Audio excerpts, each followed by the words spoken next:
Opozita protestoi duke kërkuar largimin e qeverisë dhe krijimin e një qeveri antimafia me mandat për të përgatitur zgjedhje të lira e të ndershme. Lulzim Basha thotë se qëllimi i shqiptarëve është refuzimi i qeverisë lidhur me krimin. Kryeministri Edi Rama deklaron për Euroaktiv se Shqipëria pret rekomandim të ndershëm nga Bashkimi Evropian për hapjen e negociatave pasi i ka bërë të gjitha detyrat me gjyqësorin dhe luftën kundër krimit e korrupsionit. Nga 600 milion dolar detyrime dhe shitja për 5 milion dolar e rafinerisë Fierit ka futur një përplasje të gjithë agjensitë që kërkojnë të vjelin parat që armo u ka borxh. Lufta është edhe mes vetë institucioneve e kompanive publike. 2 të rinj shqiptarë mbaheshin si sklever në një laborator të mbyllur për kultivimin e kanabisit në Birmingham. Policia arrestoi si trafikant, por më pas zbuloi historitë e tyre dhe zhvën në kërkim të pronarëve të laboratorit. Ish kryeministri britanik Tony Blair thotë se Brexit duhet kalojë sërish në referendum. Sipas tij, dalja nga Bashkimi Evropian është e keqja më e madhe për Britaninë pas luftës dytë botërore. Invamula rrëfen se si lindi ideja për sfidën e saj të parë televizive virtuozët garën e talenteve të muzikës klasike që do të nisë në fillim të muajit shkurt në televizionin kombëtar Klan.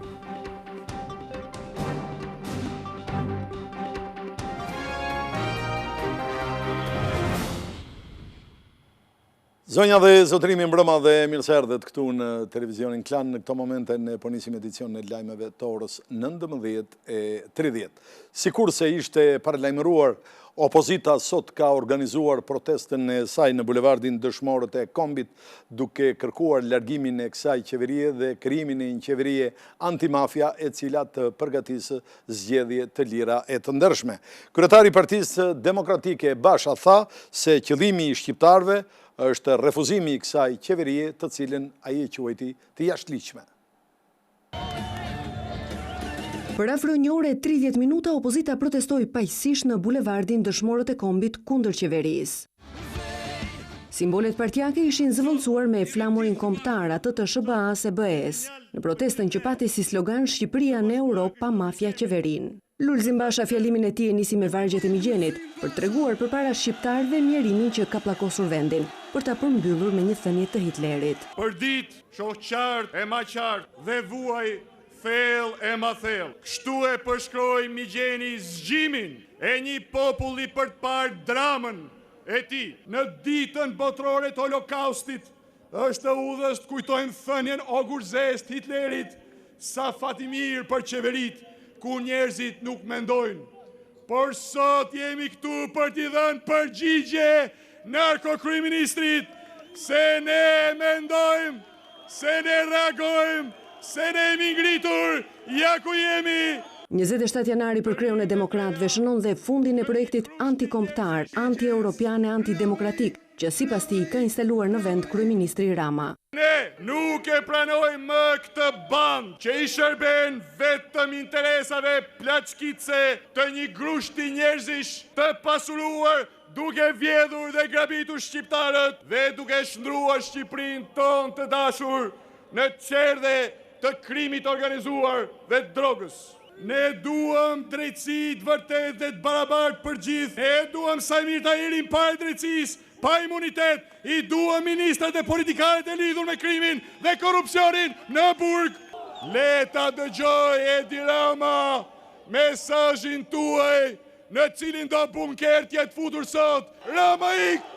Për miq ndërkombëtar, Lulzim Basha pati një mesazh të veçantë. Dua t'i them çdo miku shqiptar dhe duaj çdo kujt që i do të mirën këtij vendi, kjo nuk është Shqipëria europiane, kjo është Shqipëria e drogës, e krimit, kjo është diktaturë orientale, ne refuzojmë. Kushti pa negociueshëm për opozitën është largimi i kryeministrit. Në emër të opozitës kërkoj largimin e Edi Ramës dhe qeverisë së tij të paligjshme, krimin e qeverisë antimafia që do të luftoj krimin, do të çojë përpara reformën e drejtësi sipas kushtetutës së Shqipërisë dhe do të përgatisë zgjedhjet e lira dhe të ndershme. Sot vdes 25 qershori dhe merr fund politika që mban pushtet të vjedhur. Ky mesazh u përforcua edhe nga ish kryeministri Berisha. Qytetarët e Tiranës dhe mbar Shqipërisë varrosen një herë për gjithmonë 25 qershorin, ditën e triumfit të drogës, krimit, mashtrimit dhe blerjes së votë. Edi Rama ngelet kufo me pakallur. Krahas krerëve të partive opozitare, me një video mesazh ju drejtua edhe Dritan Zagani. Në protestën e opozitës nuk munguan edhe kritikat e kreut të demokratëve Lulzim Basha, mes të cilëve ish nënkryetari Astrid Patozi dhe ish ministri i financave Ridvan Bode. Protesta kaloi pa incidente, megjithatë policia kishte marrë të gjitha masat për të garantuar mbarvajtjen e saj, duke angazhuar në terren 1500 efektiv. Protesta e opozitës e zhvilluar këtë të shtunë përfundoi e paqët dhe pa incidente. Efektive të policisë ju desh të ndërhynin vetëm në një rast për të shoqëruar një person që kishte hedhur kapsolla. Në asnjë rast tjetër, forcat e rendit nuk lëvizën nga vendet e tyre. Afro 1500 policë u instaluan përpara kryeministrisë dhe kuvendit për të garantuar rendin dhe sigurinë gjatë protestës. 500 të tjerë qëndruan në gatishmëri. Kreu i komanduar i policisë së shtetit dhe drejtues të tjerë të saj doqën nga obori kryeministrisë protestën. Kordoni kryesor ishte vendosur përballë turmës në trotuarin pranë godinës së qeverisë. Për numri më i madh i uniformave blu qëndroi në sheshin përpara piramidës. Forcat e ndërhyrjes së shpejtë u instaluan në rrugën Papa Gjon Pali II, nga piramida deri në televizionin publik shqiptar. Pas largimit të protestuesve nisi dhe zhvendosja e uniformave blu, ndërsa bulevardi Dëshmorët e Kombit u kthye në pak minuta në normalitet, teksa punojësit e Bashkisë së Tiranës nisën pastrimin e tij. Ndalemi tani tek kryeministri Rama, i cili në një intervistë dhënë për Euroaktive gjatë pjesëmarrjes në forumin ekonomik të Davosit është shprehur se Shqipëria pret rekomandim të ndershëm nga Bashkimi Evropian për sa i takon hapjes negociatave. Kreu i qeverisë thotë se vendi ynë i ka bërë të gjitha detyrat që janë lënë për sa i takon gjyqësorit apo luftës kundër krimit të organizuar dhe korrupsionit. Qeveria shqiptare nuk po shqyrton as pak opsionin e një shtyrje nga ana e Këshillit Evropian të çeljes së negociatave të antarësimit. Kryeministri Edi Rama në një intervistë për Euroaktiv thotë se Shqipëria i ka bërë të gjitha detyrat e saj lidhur me gjyqësorin, luftën kundër krimit dhe korrupsionit dhe pret një rekomandim të ndershëm për hapjen e bisedimeve të antarësimit këtë vit. Ne kemi bërë një mal me gjëra, së pari e mbi të gjitha reformën në drejtësi. Tani kemi filluar procesin e vettingut. Ne më në fund gjithashtu kemi pastruar vendin nga dukuria 25 vjeçare e kultivimit të kanabisit. E njëjta vlen edhe për luftën kundër krimit dhe korrupsionit, ku po bëjmë progres të mirë. Por nëse do të ndodhë një shtyrje të tillë, sa e dëmshme do të ishte për Shqipërinë? Kryeministri ka këtë përgjigje. Nuk dua as të mendoj një shtyrje tjetër. Thjesht mendoj se është koha e duhur dhe ajo që presim nuk është tjetër veç se një rekomandim i ndershëm nga Komisioni dhe aprovimi i tij nga Këshilli Evropian.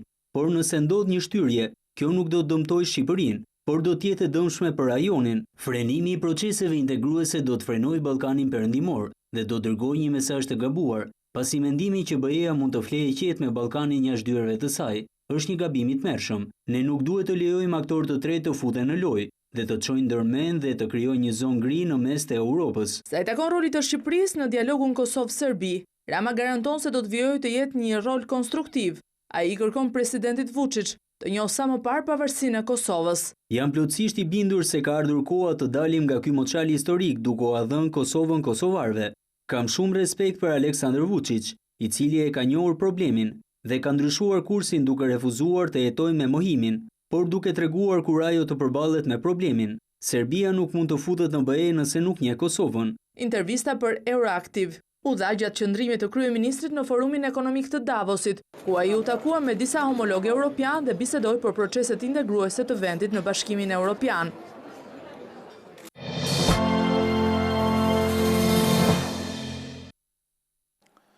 Skandali financiar me $600 milion i të kompanisë Armo, si dhe shitja për $5 milion rafinerisë së Fierit ka futur në një përplasje të gjitha agjensitë apo institucionet të cilat kërkojnë të mbarin mbrapsht borxhet që Armo u ka atyre.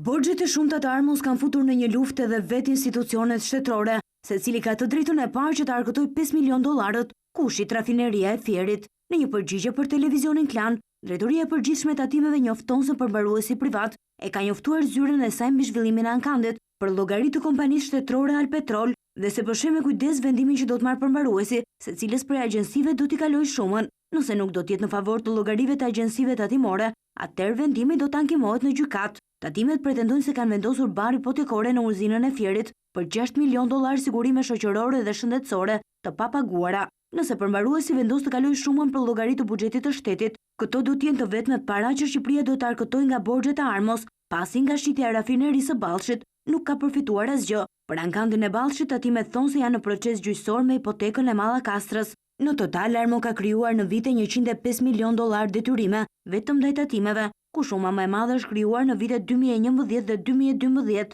detyrime që kanë dalë nga akt kontrollet që tatimet kanë ushtruar në rafineri gjatë viteve. Për vitin 2016 dhe 2017, periudhë kur rafineria është menaxhuar nga investitori amerikan RTC Oil, taksat e papaguara në tatime arrin në vlerën 4.7 milion dollar. Por Drejtoria e Tatimeve nuk ka dhënë asnjë përgjigje mbi arsyet se pse një kompani e zhytur në borxhe, ku e gjithë shuma në 10 vite arrin në vlerën e 600 milion dollarëve, është lejuar të punojë qetësisht, e kur dhjetra biznese të vogla mbyllen për ditë, sepse nuk lëshojnë kuponin tatimor apo nuk kanë një NIP të regjistruar. Administratori i Alpetrol Endri Puka është larguar nga detyra pas 5 vitesh drejtimi të kësaj ndërmarrje. Në një njoftim për shtyp thuhet se Puka do të angazhohet në një tjetër detyrë, ndërsa vendin e tij e ka zënë inxhinieri Kastriot Bejtaj, i cili ka mbajtur postin e drejtorit teknik në këtë kompani. Alpetrol njofton se Bejtaj është pjesë e grupit ndërministror që po angazhohet me ristrukturimin e ndërmarrjes. Alpetrol planifikohet të ndahet në 2 ndërmarrje, ku një pjesë të vogël të saj do të vijojë ta mbajë shtetin, ndërsa bllokët e lira do të jepen në përdorim investitorëve privat.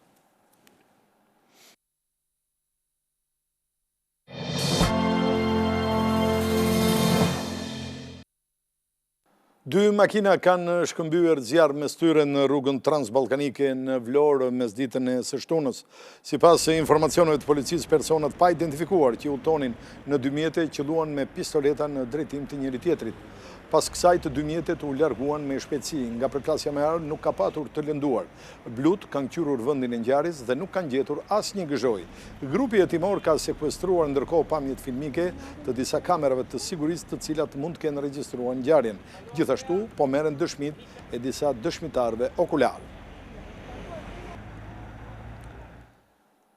Do të mbetemi përsëri në qytetin bregdetar të Vlorës. Një grua 57 vjeçare ka mbetur e plagosur rënd pasi është përplasur nga një automjet. Aksidenti ndodhi gjatë orëve të drekës në zonën e një Orsiçole, pranë tregut fruta perimeve. Mësohet se një mjet tip Ford ka humbur kontrollin dhe është përplasur me një makinë të parkuar. Kjo e fundit ka goditur nga pas gruan e cila po ecste në trotuar. Policia ka shoqëruar në komisariat drejtuesin e mjetit tip Ford, ndërsa e plagosura Hago Kociaj u dërguan në spitalin rajonal të Vlorës pasi ka marrë dëmtime të shumta.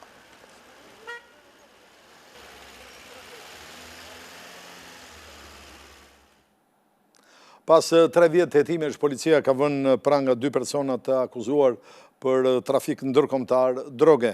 Në pranga janë vënë autor Deda, 38 vjeç, dhe Dot Prela, 53 vjeç, të dy banues në Lezhë. Sipas policisë, këtij grupi kriminal janë sekuestruar sasi të konsiderueshme lëndë narkotike e llojit marijuan të trafikuara nga Shqipëria në drejtim të Italisë me rrugë detare. Dot Prela dhe autor Deda dyshohet se janë financuesit dhe organizatorët kryesor të këtij trafiku.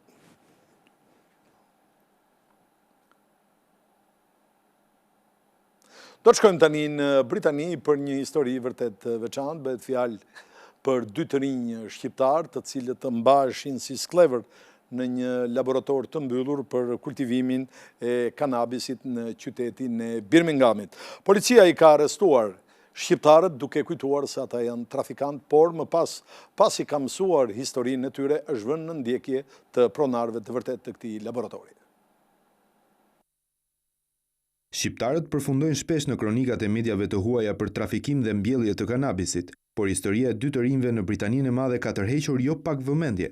Dy djemt, 22 dhe 23 vjeç, identitetit të cilëve nuk bëhet i ditur, u shpëtuan nga policia e Birminghamit pasi mbajshin sklever në një laborator të mbyllur, që shërbente për mbjelljen e kanabisit përmes llampave. Fillimisht, u mendua se ata ishin kultivuesit e lëndës narkotike, por pas shoqërimit në polici ata u shpjeguan agentëve britanik se janë thjesht viktima, pasi mbaheshin të mbyllur me forcë brenda në laborator. Megjithatë, policia nuk përjashton asnjë pistë, as atë të përfshirjes së shqiptarëve në trafik droge. Autoritetet britanike janë vënë në ndjekje të pronarit të laboratorit të drogës, i cili përveç trafikimit të lëndëve narkotike akuzohet edhe për sekuestrimin e 2 të rinjve shqiptar. Policia britanike njoftoi se në magazinën që shërbente si vend kultivimi i drogës u sekuestruan rreth 400 pimë, vlera e të cilave arrinte qindra mijëra sterlina.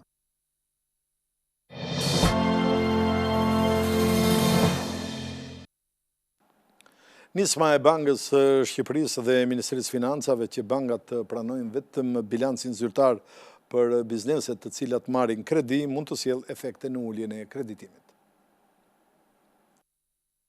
Aplikimi i nismës që bankat të pranojnë vetëm bilancin zyrtar të tatimeve në momentin që miraton një kredi po bëhet i vështirë në praktik. Shoqata e bankave ka nisur bisedimet në Bankën e Shqipërisë për të shtyra fatin për kategorinë e bizneseve të vogla e të mesme, edhe me 2 vite të tjera. Spiro Brumbulli, sekretari i përgjithshëm i shoqatës, thotë se nëse kjo mas zbatohet në mënyrë shablone, atëherë do të rrezikojë uljen e kreditimit dhe rritjen e kredive me probleme. Nëse do zbatohet në mënyrë shablone, atëherë ne kemi 2 risje, i bie që shumë nga bizneset e vogla dhe të mesme të përjashtohen. Dhe po të përjashtojnë do të thotë që në portofolin ekzistues të kredive ato të dalin si kredi me probleme.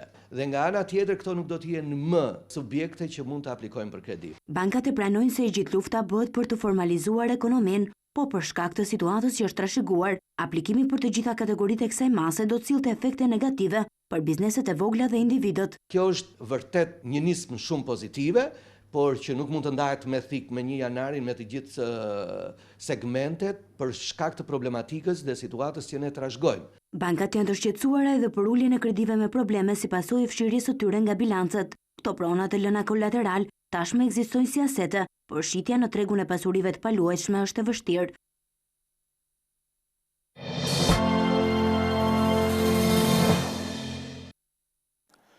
Ish kryeministri britanik Tony Blair thotë se Brexit duhet të kalojë përsëri në referendum. Ai thotë se dalja e Britanisë nga Europa e Bashkuar është e keqja më e madhe pas luftës së dytë botërore. Brexit është gjëja më e keqe që i ka ndodhur Britanisë së Madhe që prej luftës së dytë botërore. Këtë mendim ka ish kryeministri britanik Tony Blair për shkëputjen e vendit të tij nga Bashkimi Evropian. Gjatë një interviste për Francë 24 nga Davosi, Blair nuk u fshet duke thënë se qytetarët britanik nuk ishin të mirë informuar kur u pyetën për të shkëputur nga BE. Kur votuan për të larguar nga Europa në qershor të 2016-s, e bën pa i njohur kushtet e këtij largimi. Teza ime është shumë e thjeshtë. Kemi të drejtë të vendosim edhe një herë tani që kemi një krahasim me ato që kemi dhe ato që do të kemi kur të dalim nga Bashkimi Evropian. Blair tha se referendumi nuk ishte një mashtrim, por ishte i lishëm. Megjithatë ka nisur një fushat për një referendum të dytë. Fushata që do të nisim është ne kemi të drejtë të mendojmë sërish. Demokracia nuk u ndal në qershor të 2016-s. I shefi Downing Street këmbënguli se qëndrimi në BE nuk është i pamundur pasi Britania e Madhe ka kohë deri në mars të vitit 2019, datë kur Brexit do të hyjë zyrtarisht në fuqi. Ndërhyrja e hakerave rusë në fushatën presidenciale amerikane është zbuluar nga shërbimet sekrete holandeze. Shërbimet sekrete holandeze ishin të parët që denoncuan ndërhyrjen e hakerave rusë në fushatën e kandidatës demokrate Hillary Clinton në zgjedhjet presidenciale amerikane. Një investigim i mediave në Holandë zbuloi se në vitin 2014 agentët e inteligjencës janë infiltruar në serverat e grupit rus të piratëve Cozy Bear, i akuzuar për hakerimin e qeverive dhe kompanive të rëndësishme në botë. Zyrtarët holandezë ja kaluan menjëherë informacionin FBI-s duke u dhënë prova konkrete për vjedhjen e mira emaileve të Komitetit Demokrat në SBA, por preferuan të qëndrojnë anonim pasi i njëjti grup i piratëve rus ishte në nënvëzhgim për hakerimin e disa kompanive energjetike në Holandë. Zëdhënësi i Kremlinit Dmitri Peskov mohoi përfshirjen e qeverisë ruse në sulmin kibernetik, duke thënë se mediat në Holandë po i hedhin benzinë zjarrit për të fryrë histerinë antiruse që ekziston në Shtetet e Bashkuara. Piratët kompjuterik rus akuzohen se kanë ndihmuar Donald Trumpin të fitojë zgjedhjet e vitit 2016 përballë Hillary Clinton. Hetimi për përfshirjen e Moskës drejtohet nga prokurori special Robert Mueller, i cili deri tani ka marrë në pyetje disa zyrtarë të lartë, përfshirë edhe prokurorin e përgjithshëm Jeff Sessions. Gatishmërinë për t'u pyetur e ka dhënë edhe presidenti Donald Trump, i cili vazhdimisht e ka quajtur Russiagate si një gjuetë shtrikash. Megjithse zyrtarisht ai është përjashtuar nga zgjedhjet presidenciale të datës 18 mars, që do të mbahen në Rusi, kreu i opozitës Aleksej Navalny nuk nguron që të akuzojë presidentin aktual Putin. Lideri i opozitës ruse Aleksej Navalny akuzoi presidentin Vladimir Putin se ka ngritur një regjim të bazuar në korrupsion. Navalny tha për CNN se Putin ka frikë nga opozita, edhe pse sipas sondazheve në Rusi ai ka mbështetjen e shumicës së popullatës. Putin ka frikë nga çdo lloj gare që është e vërtet. Ai lejon të kandidojnë vetëm ata që nuk mund t'i rezistonin, ata që as nuk bëjnë fushat zgjedhore. Sipas të dhënave zyrtare, mbi 20% e popullsisë jetojnë nën minimumin e varfërisë dhe njerëzit pyesin, pse jemi kaq të varfër, sepse ata vjedhin shumë. Kremlini i ka hedhur poshtë akuzat për korrupsion, duke thënë se Navalny është një ndikues i rrezikshëm që kërkon ta zgjysë Rusinë në kaos. Aleksej Navalny zyrtarisht është jashtë garës për zgjedhjet presidenciale të 18 marsit. Komisioni zgjedhor në Rusi nuk e lejoi për shkak të një dënimi nga drejtësia ruse, dënim për të cilin Navalny pretendon se është i motivuar politikisht. Ndalemi tani në Afganistan, ku si pasojë e një sulmi terrorist, 95 persona mbetën të vrarë dhe 150 të tjerë u plagosën. Ka shkuar në të paktën 95 persona mbi 150 të plagosur bilanci viktimave nga sulmi terrorist në kryeqytetin afgan, Kabul. Terroristët arritën të fusin një ambulans të mbushur me eksploziv në një zonë të ndaluar për mjetet e zakonshme, ku ndodhet Ministria e Brendshme, disa ambasada, spitale e komisariate policie. Shoferi kamikaz që drejtonte ambulancën u tha rojeve në hyrje se po transportonte një pacient, por me të hyrë në zonën e mbushur me njerëz aktivizoi lëndën plasëse. Atentati terrorist u mor përsipër nga talibanët, që thanë se shënjestra e tyre ishin oficerët e policisë. Autoritetet afgane njoftuan se për fat të keq bilanci viktimave pritet të rritet, pasi një pjesë e mirë e viktimave janë në gjendje të rëndë. Ky është sulmi i dytë brenda javës në Kabul, pas atij të pak ditëve më parë në një hotel luksoz, që shkaktoi 22 viktima. Këngëtarja Dolores O'Riordan dyshohet se ka humbur jetën nga overdoza.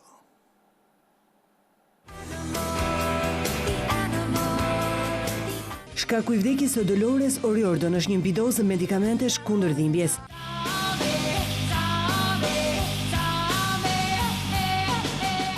Mediat irlandeze njoftojnë se pranë trupit të vokalistës The Cranberries u gjetën disa kapsula fentanil, një medikament i fortë kundër dhimbjes i përdorur në mazë nga përdoruesit e drogave.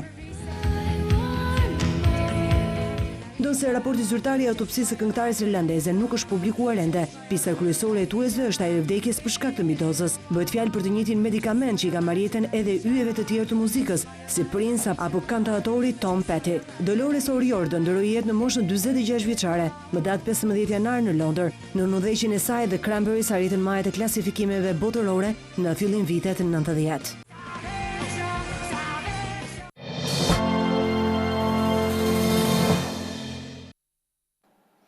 Atalanta e Trit Berishës është rikthyer tek fitoria në kampionatin italian. Ekipi Bergamas ka mundur me rezultatin 13-0 Sassuolon. Në këtë përballje Trit Berisha qëndroi në stol pasi disa ditë më vonë Atalanta do të luajë takimin e Kupës Italisë me Juventusin. Ndërkohë sot në ora 20:45 minuta Juventusi do të përballet me Kievon.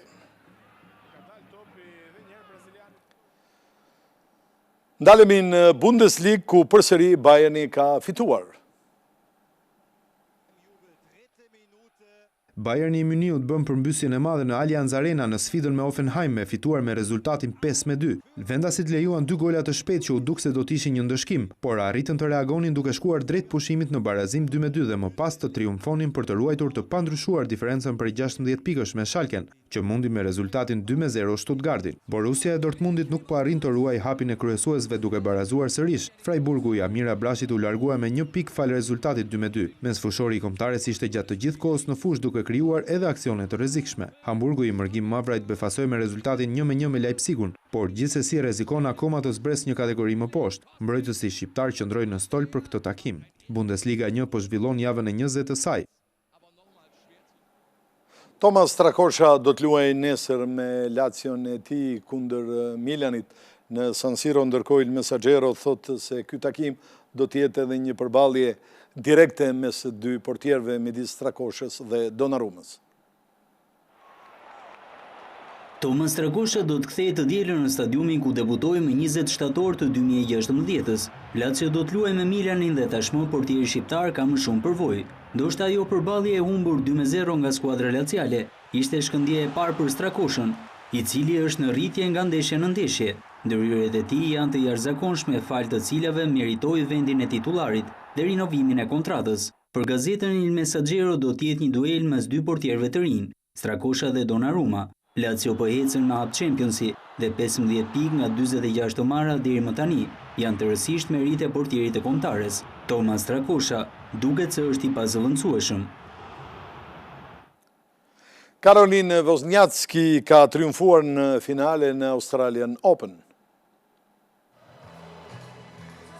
Caroline Wozniacki fitoi trofeun në Australian Open, Grand Slami i parë i vitit. Tenistja daneze mundi në finalen e Melbourne-it pas 3 seteve lojë rumunen Simona Halep. Sfida zgjati 2 orë e 49 minuta, ku në fund i dha suksesin e parë në një turne Grand Slam 27 vjeçares Wozniacki. Danezja kishte mbërritur 2 herë edhe në finalen e US Open, por pa arritur ta fitojë. Me këtë sukses, Caroline Wozniacki ngjitet në krye të renditjes, duke kaluar pikërisht Simona Halep. Me triumfin në Australian Open, Wozniacki fitoi edhe 2.6 milion euro. Të dielën do të mbahet finalja e meshkujve mes Roger Federer dhe Marin Cilic.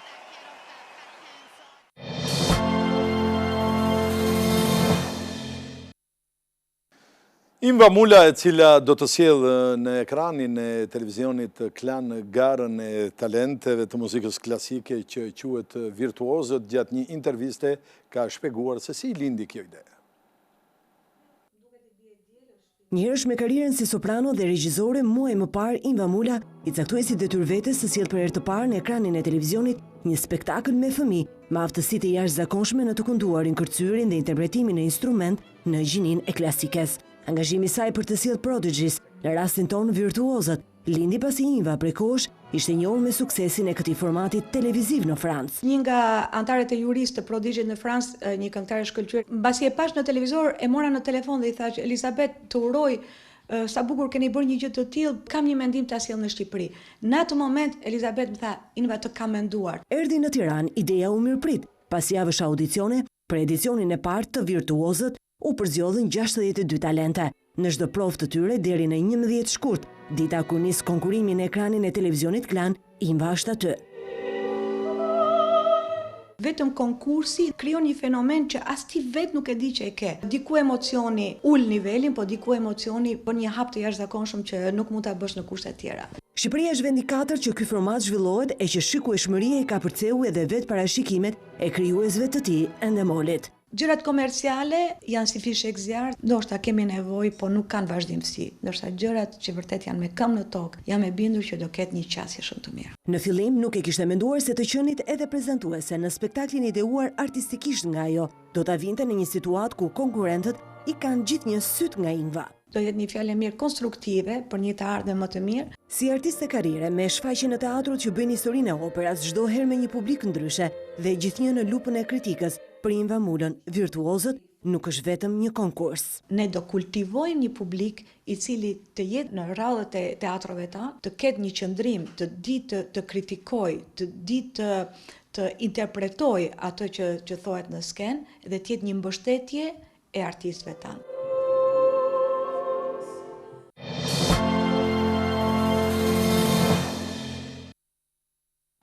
Gara mes dy gjigantëve të mëdhenj si Apple apo Samsung nuk ka të ndalur. Së fundmi konkurimi mes tyre është me iPhone X-in apo Samsung S8, dy telefonat të cilat gjenden të certifikuar dhe original në rrjetin e dyqaneve Neptun.